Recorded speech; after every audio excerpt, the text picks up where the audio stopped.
اب یسوع مسیح کی پیدائش اس طرح ہوئی کہ جب اس کی ماں مریم کی منگنی یوسف کے ساتھ ہو گئی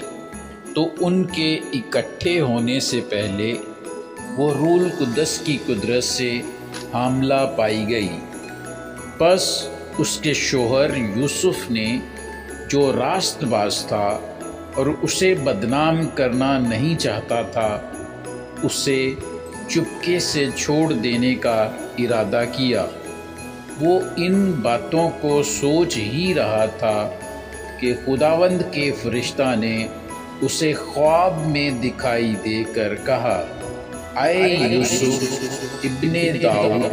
اپنی بیوی مریم کو اپنے ہاں لے آنے سے نہ ڈر، کیونکہ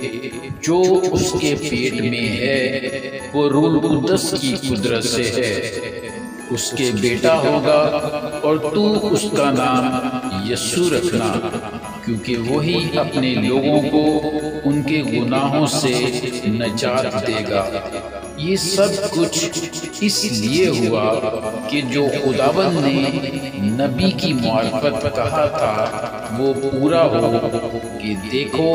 ایک کنواری حاملہ ہوگی اور بیٹا جنے گی اور اس کا نام ایمانویل رکھیں گے، جس کا ترجمہ ہے خدا ہمارے ساتھ۔ پس یوسف نے نیند سے جاگ کر ویسا ہی کیا جیسا خداوند کے فرشتہ نے اسے حکم دیا تھا، اور اپنی بیوی کو اپنے ہاں لے آیا اور اس کو نہ جانا جب تک اس کے بیٹا نہ ہوا، اور اس کا نام یسوع رکھا۔